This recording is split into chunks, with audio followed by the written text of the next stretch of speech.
Então agora vamos começar esta parte final do semestre, vai ser, vamos olhar para a aprendizagem não supervisionada e a matéria será um pouco mais leve, portanto haverá mais tempo para perguntas nas aulas teóricas, porque normalmente nesta parte do semestre depois vocês andam com muitas outras coisas para fazer, se não carregamos mais na matéria primeiro e deixamos para o fim, depois é uma chatice. Eu agora vou começar a falar, vou fazer uma breve introdução à aprendizagem não supervisionada e depois vamos ver o problema de visualização de dados quando temos mais do que duas dimensões. Até agora eu tenho sempre mostrado exemplos a duas dimensões porque é fácil de ver, mas na realidade nós temos muitas vezes problemas que são multidimensionais. E depois vamos começar por ver também como é que nós podemos selecionar features. A seleção de features está ali um pouco entre a aprendizagem supervisionada e não supervisionada, porque vamos ver várias abordagens, mas já vamos olhar para isto não como se estivéssemos a treinar um classificador, bem que essa pode ser uma forma de fazer seleção de features, mas mais em geral, como é que nós vamos selecionar aqueles atributos que são mais convenientes para o que queremos. Então vamos ver primeiro qual é a ideia da aprendizagem não supervisionada e a diferença em relação àquilo que estivemos a ver até agora. Nós, o que vimos até agora na aprendizagem supervisionada era que tínhamos os atributos, tínhamos um sistema que aprendia e que estava a tentar prever algo que nós usávamos, sabendo a resposta certa, que queríamos prever, usávamos para supervisionar a aprendizagem.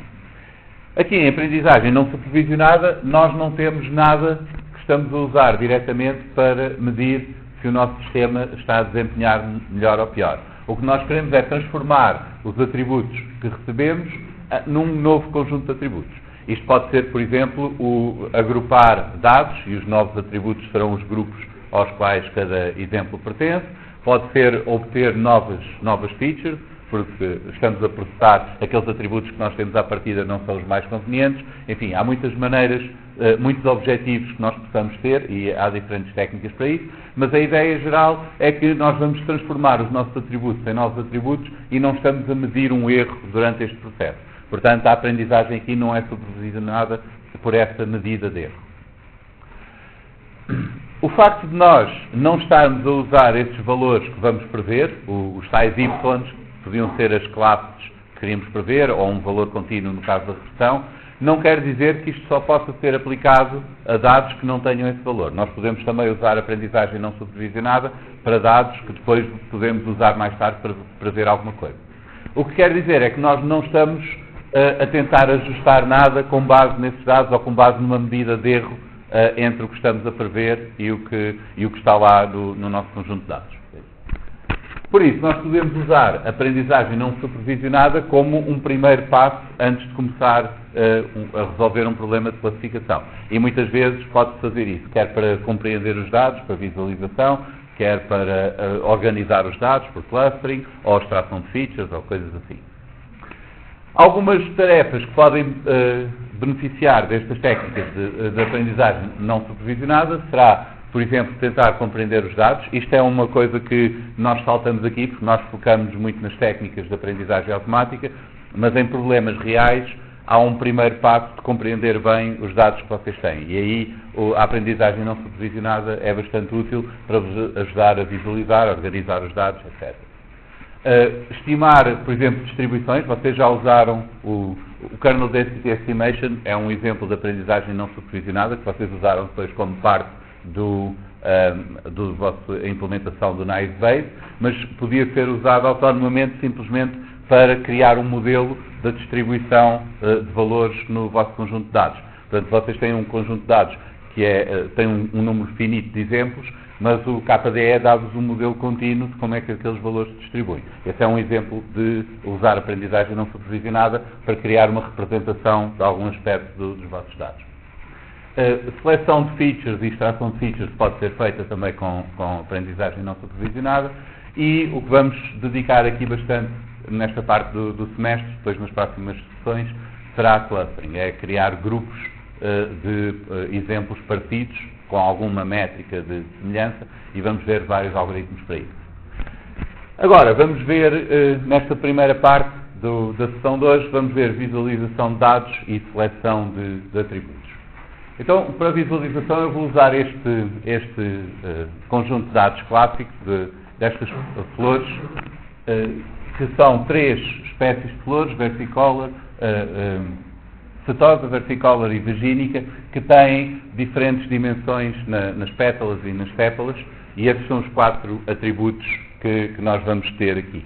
Portanto, temos 3 classes e temos 4 atributos: largura e comprimento das sépalas e largura e comprimento das pétalas. Este é um conjunto de dados que vocês têm instalado com o scikit-learn, podem carregá-lo automaticamente, ou também eu forneci um ficheiro para ser mais fácil de usar com o Pandas, e os exemplos que eu vou mostrar aqui usam esta biblioteca que vocês têm instalada com o Anaconda, o Pandas. Esta biblioteca não é necessário vocês aprenderem a trabalhar com ela para esta disciplina, mas eu vou usar isto porque facilita bastante fazer vários gráficos que eu vou mostrar. Portanto, se vocês carregarem para um data frame do Pandas, depois é muito fácil usar estas técnicas de visualização, porque já estão lá todas implementadas. Tudo isto podia ser feito também com o Matplotlib à mão, mas era preciso muito mais código para estar a fazer estas coisas. Portanto, o que eu vou usar aqui o Pandas para ler e manipular esta tabela com estes dados e ver algumas estatísticas básicas e plotting. Vocês depois vão fazer isto também na prática, mas esta parte de visualização, basicamente o importante que vocês têm de aprender é as ideias, os tipos de algoritmos que nós vamos ver para representar os dados. Depois, como vão usar isso na prática, depende das ferramentas que vocês usarem. De qualquer forma, se vocês quiserem investir um pouco no Pandas, isto pode ser bastante útil no futuro, sempre que vocês tiverem de usar dados que vêm em tabelas com colunas, com nomes e assim. O Pandas é muito prático porque podem aceder às colunas pelo nome, têm muitas funções já implementadas para manipular os dados e facilita bastante o trabalho. Então vamos começar por ver a distribuição dos atributos individualmente.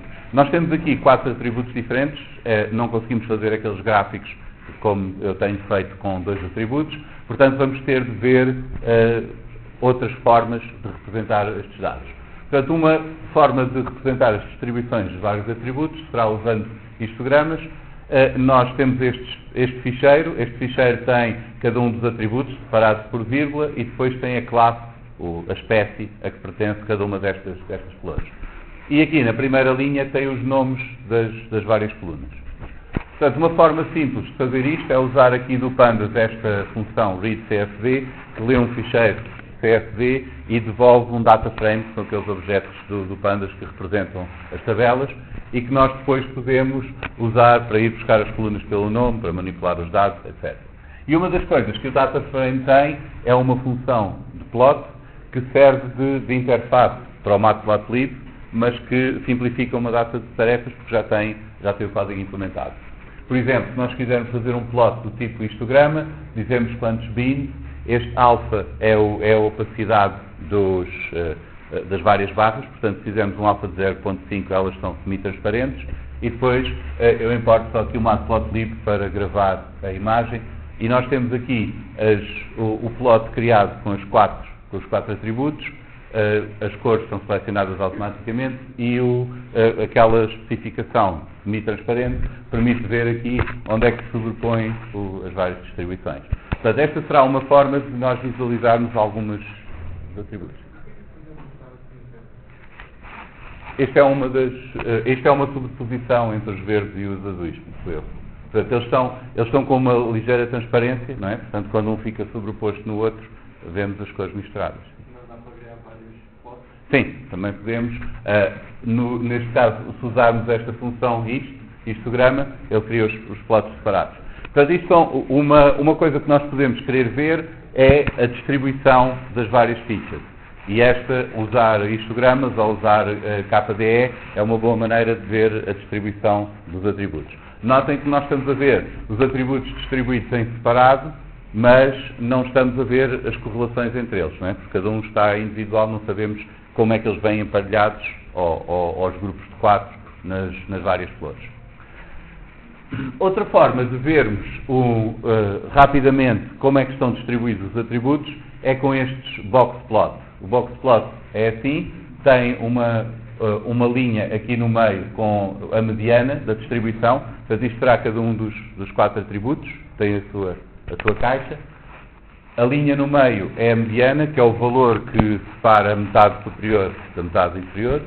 Depois temos esta caixa que representa o primeiro quartil e o terceiro quartil, portanto, para baixo aqui ficam 25% dos pontos, para cima dali ficam 25% e aqui estão os 50% do meio. Depois temos estes bigodes aqui que indicam o máximo e o mínimo da distribuição, descontando os outliers. E os outliers são considerados como sendo uma certa constante multiplicada pela diferença entre estes dois quartis. Tipicamente, este W é 1,5. Portanto, se houver pontos que estejam para baixo deste primeiro quartil, mais do que 1,5 do tamanho da caixa, ou para cima, mais do que 1,5 do tamanho da caixa, então vou mudar para inglês. So if points are below the first quartile at a distance greater than 1.5 the size of this box, they are considered outliers. This is an example here. So they do not count for the minimum or for the maximum if they are above. Otherwise, they count for this, the position of the whiskers. So the whiskers indicate the maximum and the minimum except for outliers, and the outliers are computed as being too far from the top or the bottom of the box, and this too far it has a variable parameter here, but typically it's 1.5 times the length of the box. So using these box plots, you can have a very quick idea of how the points are distributed. For example, you notice that here petal length, the median is here, but then there is a lot of spread on the first quartile. The second quartile is very small here, so they are more concentrated on this side. This is a very narrow distribution, so it has some outliers, but it's very narrowly distributed here. So this way you can have an idea similar to what you get on the histograms, but you can have everything on the same scale, and this is useful if you have many features, because if you have, say, 20 features, this kind of plot becomes a bit confusing because there are lots of them, and a box plot you can easily compare a large number of features. So these are representations where you see the distribution of each individual feature separate from the other. Whether you look at the box plot or a histogram, you're looking at each feature independently of the others. But sometimes we want to see if there are correlations between features. And one easy way of doing that is using this scatter matrix plot, which plots creates these scatter plots by plotting one feature versus the other. So in this case, this is sepal length, the length of the sepals, and here is the width of the sepals, and here you see one plotted against the other. So it's easy to see that, for example, the length of the petals and the width of the petals are very correlated. You see here this diagonal, but some of them say the length and width of the sepals does not seem to have a strong correlation. So in this way you can easily see correlations between pairs of features. In the diagonal you can have a representation of the distribution of each feature, so there is no point in plotting the length of the sepal against the length of the sepal, because that would just be a diagonal. So these diagonal plots represent the distribution. Either with a kernel density estimation or with a histogram, you can choose here the kind of representation in the diagonal that you want. Okay? So this is, you can import this scatter matrix from the plotting module of Pandas and just input the matrix, the data frame with the columns that you want. So in this case, we're using the first 4 columns here because the 5th column is the labels for the class. We don't want to plot those. But even though we're seeing here some correlations between features, we are not seeing how all the features are related to one another. We are only seeing correlations in pairs of features. Of course, if you want to do this with 3 features at the same time, you would need a 3-dimensional matrix like this, with a 4-dimensional one, and again we have the same problem that plotting in many dimensions, we cannot visualize things. But there is one way of representing how an arbitrary number of features are related in just a two-dimensional plot. And this is using parallel coordinates plot. So in this kind of plot, the usual plots that we do, we have a perpendicular axis where we plot the coordinates. So in this case, we have one axis here for the width of the petal and length of the sepal, and we plot each point as a point in this plane depending on the coordinates. One alternative is to use parallel axes for the coordinates, and then each example is represented as a line that joins together the different values of the different features. So in this case, we can do a parallel plot for the iris data set. This is the length of the sepal, the width, the length of the petal, and the width of the petal. And each flower has a specific set of values, so it's represented as a line that goes to the right positions in each of these axes. So these are parallel coordinates because all these axes with the coordinates are parallel, and each point in our data set is not represented by a point, but by a series of lines joining the corresponding values. In this case, we can do this by adding a new column to our data. So in this case, I created a new column in our data frame, and Jeff filled it with iris with the same name.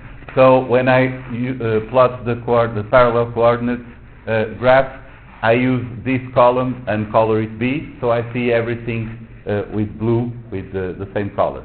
But alternatively, I can use for coloring the name column has the three categories for the flowers, and I can specify a tuple with three different colors, so coloring each one with a different color. In this case, you can see how the three different classes are distributed.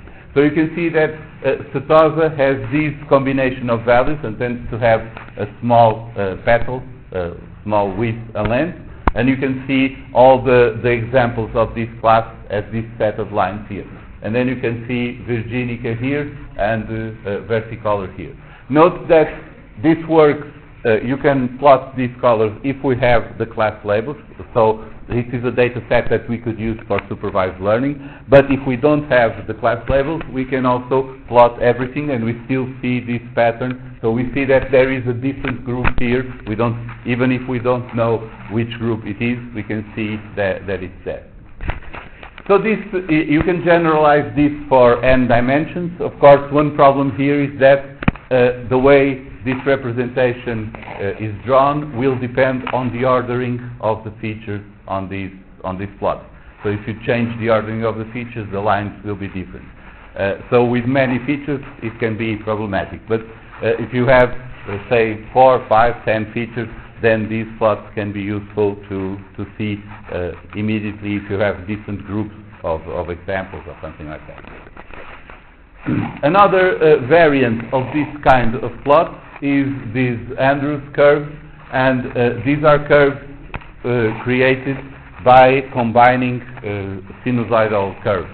And we have a function that is like this. So one feature, this is one of the features. Feature 1 just determines whether the curve is higher or lower on the graph. Then the second feature is multiplied by a sinusoidal curve with a period of t. Then the third feature with the cosine, so this is the sine, the cosine, and then we double the period. So we increase the frequency of the curve as we go to other features. So we can combine these, and in this case, if we plot it using the name of the flowers, we get something like this. We have these combinations of sinusoidal curves that have different components depending on the features. So the curves will be placed at different positions depending on the feature.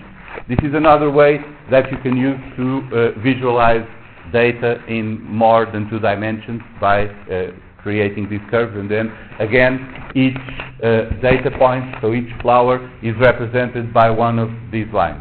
It's not represented by a point but by a line, and the shape of the line changes depending on the feature.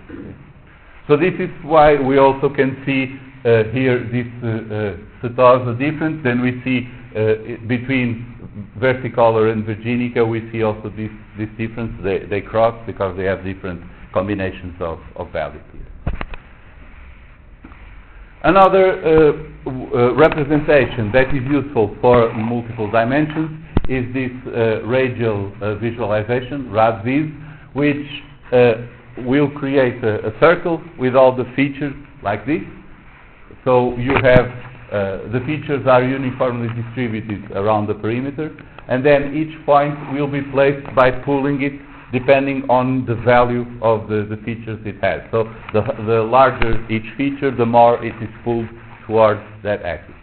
So basically, if a point has a very low value on all features or a very high value on all features, it will tend to be in the center. If it's unbalanced, if it's higher in some features and lower in others, it will be pulled towards those that have a higher value. Can it happen that certain points get more close to a different feature than the one that you should have removed, or not? No, because the points are pulled by the feature as a function of how large the value for that feature is for that point.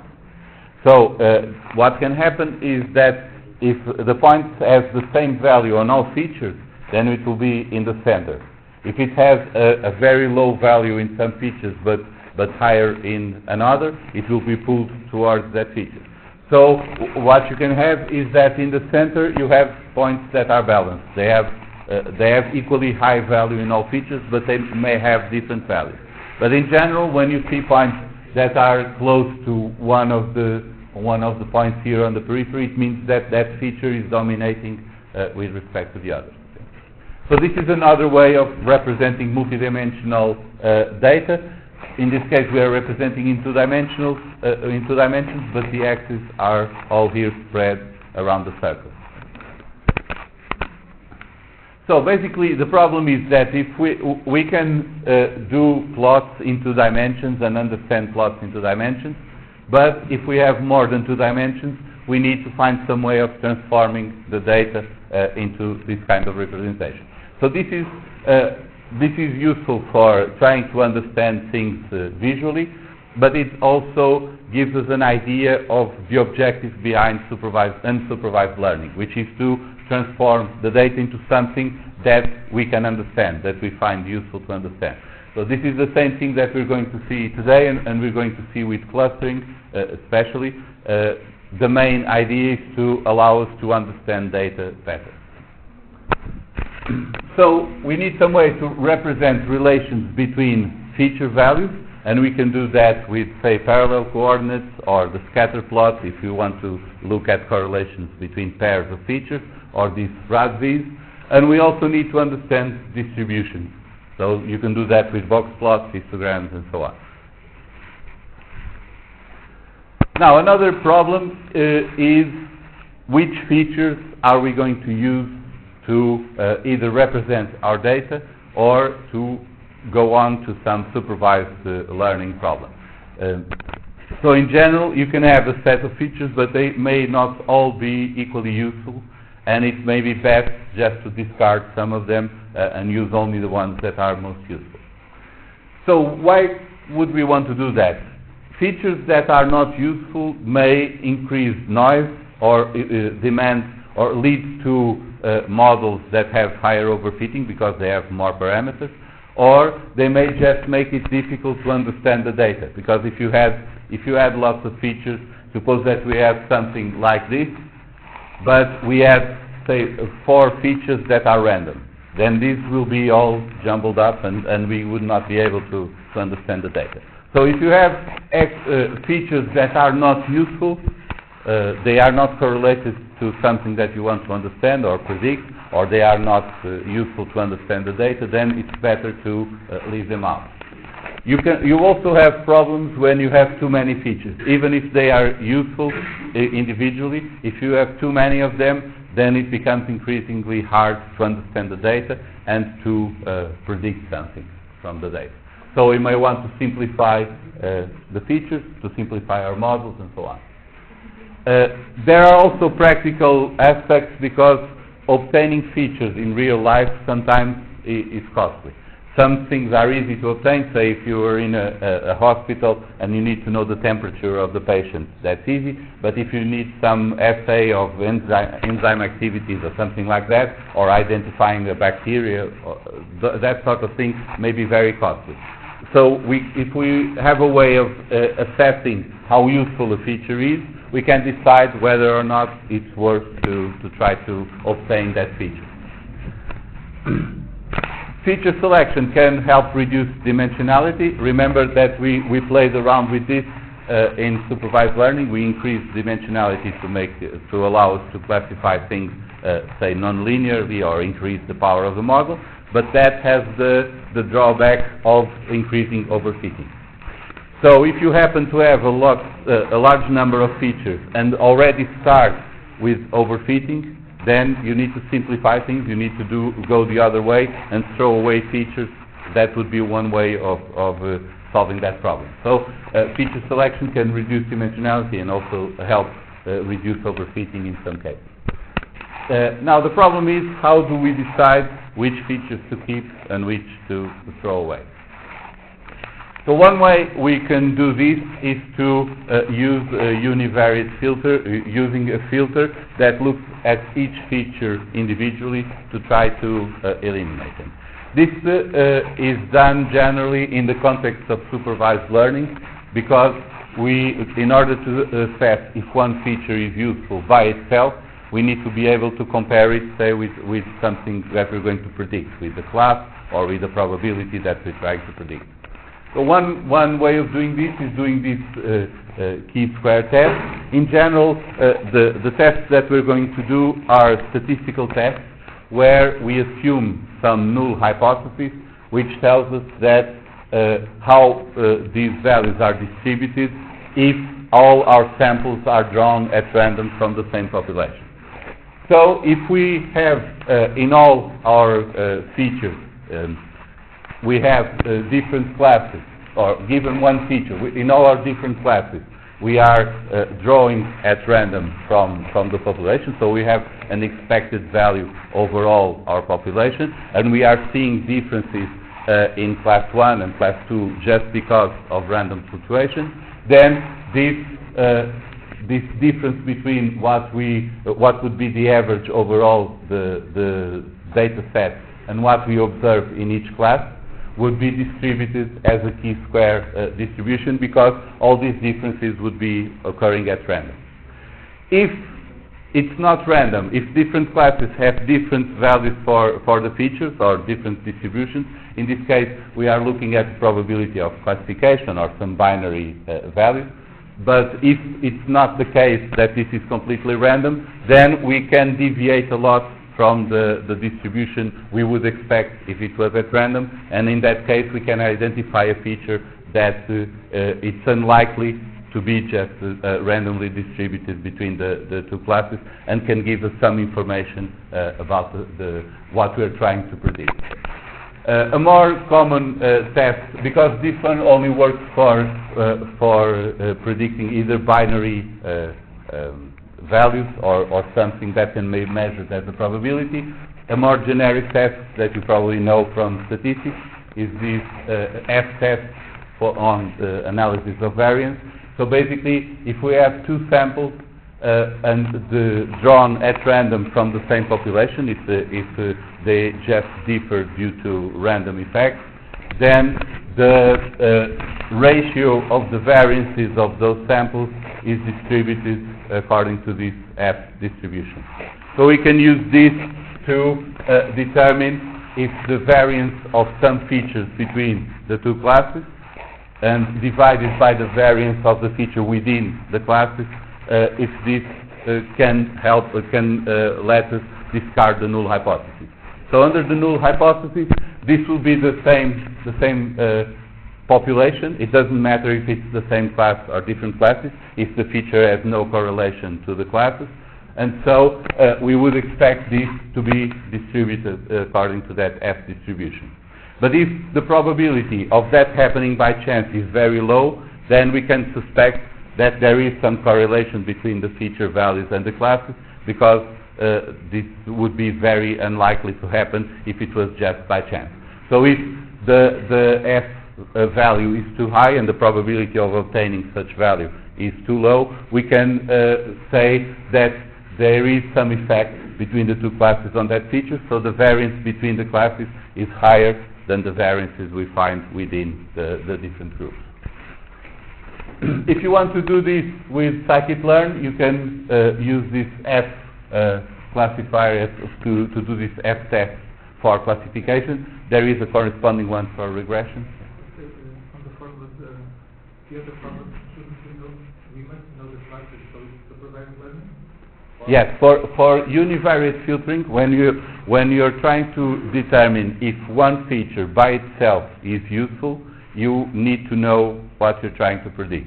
So this is part of the transformation that we do.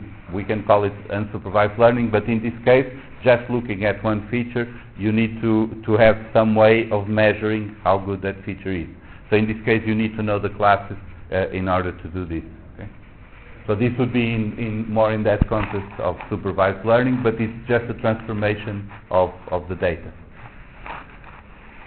So here you can use this, compute the f values and the probability using this function for doing the f test on a classification problem, where we have the features and the target values. We are using the same data set, but you can, scikit-learn includes the iris data set. So you can import this data set model and then load the iris data. This is the features, and the iris target is the classes, the three classes for the flowers. So we can use this, and it will compute this f-test for the analysis of variance, and it will output the f value is computed and the corresponding probability. So this probability is the probability of obtaining this difference in variances if we are just drawing at random from the same population and there is no difference between the classes for each of the features. Of course, we can see that these probabilities are very low, so all these features are correlated with the class, so they are not independent of the class.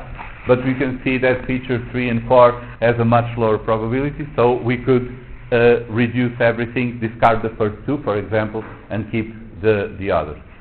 You can, this is a plot of the data set using only features 3 and 4 there, so you can see that we can tell the data apart very easily by this. There is, however, one drawback here. As you can see, these features are very strongly correlated. So, although they are good features for distinguishing the classes, they don't seem to be very useful together, because one of them is telling us nearly the same thing as the other. But this is something we are not detecting here because we are looking at one feature individually at a time. You can do this automatically with the feature selection module. You have this select k-best class, which you create one by giving it the function that you're going to use to do the selection. So in this case would be the f-test for a classification problem. You specify how many features you want to keep, and this will give you the best k feature. So in this case, the best two features. You can do the fit transform, which does the fitting, that measures the f-test for all this data, and then returns the data with only the two best features.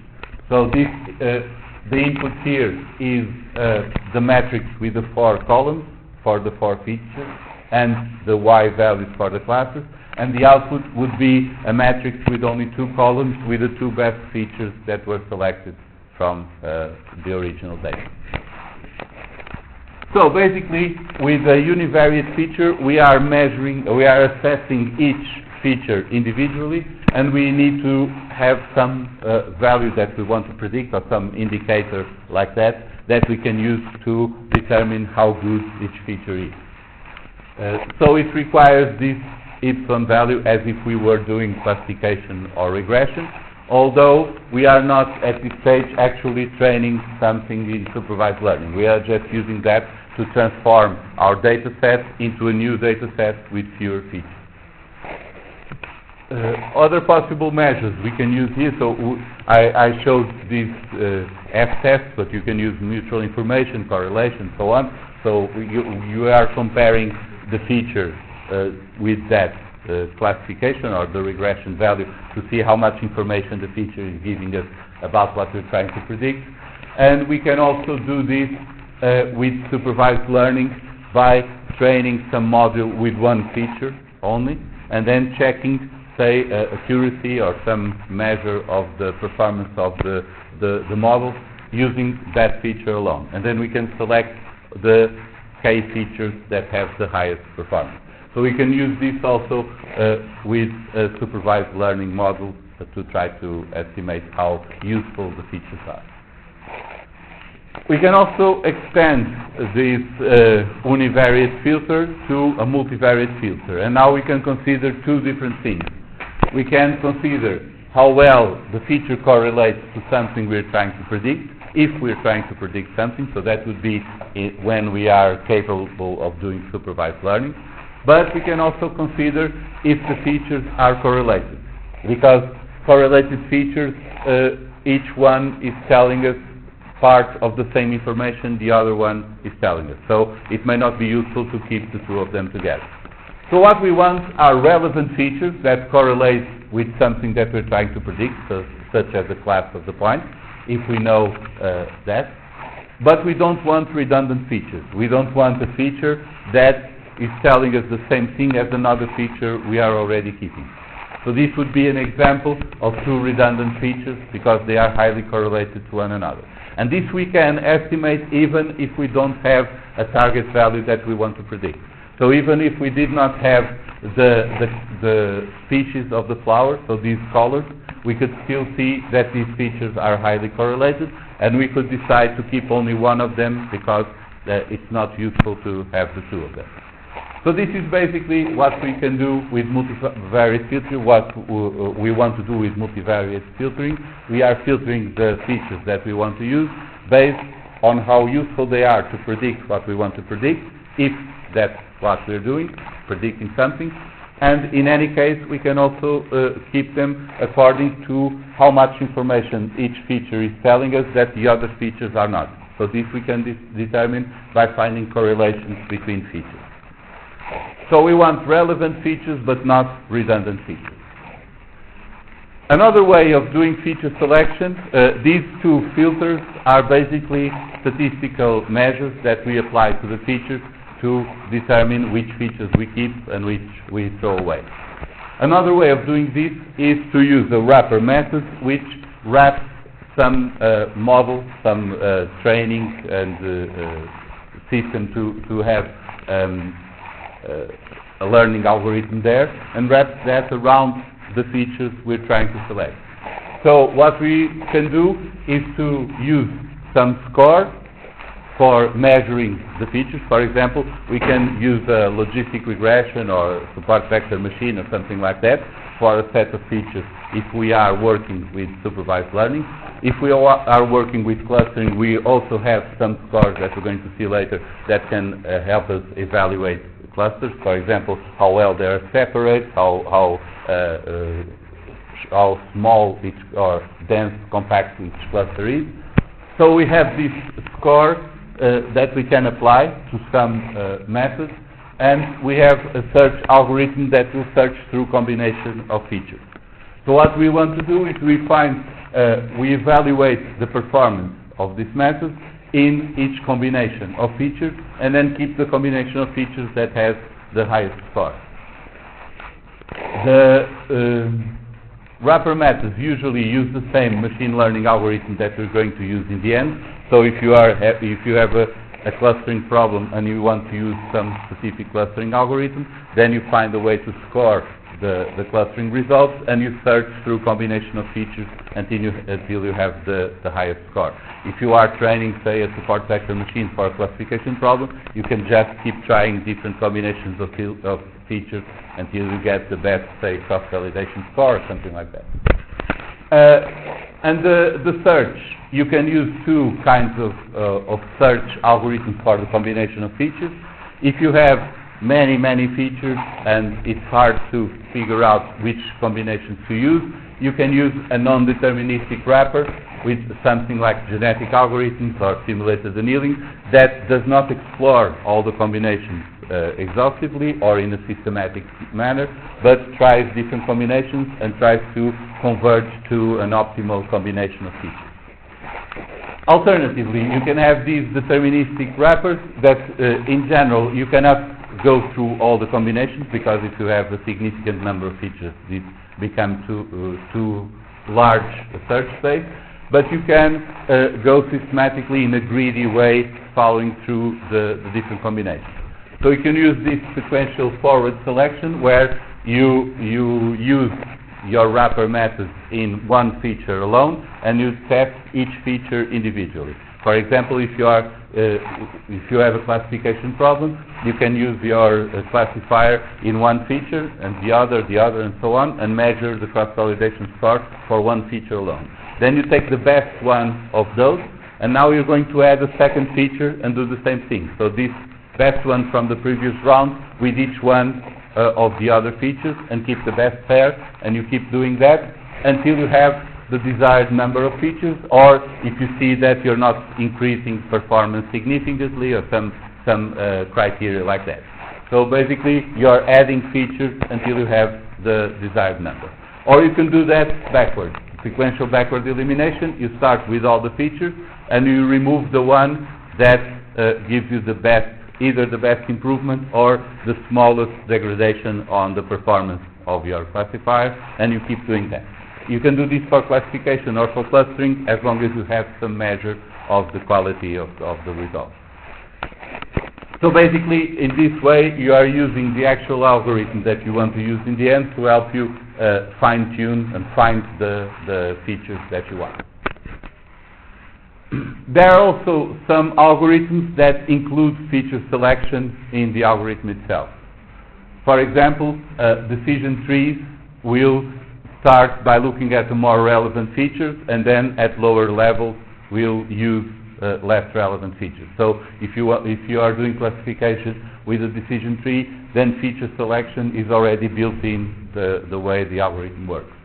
There are also some variations. For example, feature-weighted naive Bayes is a variant of naive Bayes that can learn different weights for different features, and this can help you figure out which features are more important even while you train the algorithm. You can also embed feature selection into a training algorithm by regularization. We talked about in supervised learning the L2 regularization, where we add the square of the values of the vector of parameters that we're trying to find. So this tries to make that vector as small as possible. Another way of doing regularization, this L1 regularization, is to add the absolute value of the different parameters. So what this does is try to put as many of them as possible at 0, so as not to penalize the function. So this means that those features are actually switched off. When the parameter corresponding to a feature is 0, that feature is not being used. So with this kind of regularization, we can also find which features to throw away. We can do that, for example, in logistic regression. In scikit-learn, you can use L1 regularization. So basically, you have these three methods for selecting features. You can filter the features with some statistical tests, either individually by comparing to something you're trying to predict, or in groups, in pairs, for example, by finding correlations between features and eliminating redundant ones. Wrapper methods, you test different combinations of features with some algorithm, ideally the same one that you're going to use at the end. You score the results with different combinations of features, and then you search through different combinations of features with some search methods, either non-deterministic one like simulated annealing or genetic algorithms, or a deterministic one where you're going to start stacking a number of features or eliminating some of the features. And finally, you can have feature selection as part of the learning algorithm in some cases. So if you're using one of those algorithms, then it can do feature selection by itself. So to sum up this first part, we saw the idea of supervised learning. So basically, we're not trying to train something by measuring the error on the value to predict, and we are not doing that just to predict some value. We are doing essentially a transformation of the data that we have into a new data set that is more useful for something. One application of this is in visualizing data in high dimensions. We need to convert that into something that we can plot, typically in 2 dimensions. Another transformation that is very used, not only in unsupervised learning but also in supervised learning, is feature selection, where we throw away some features that are either not very useful or even harmful for what we want. So you can take a look at the visualization tutorial in Pandas and the feature selection tutorial in scikit-learn for more examples of this. And you have some a brief discussion here in IPython, and also this classification of different feature selection models methods that I presented here is based on this paper, a review of feature selection methods. So if you want to take a more detailed look, you can look at that paper.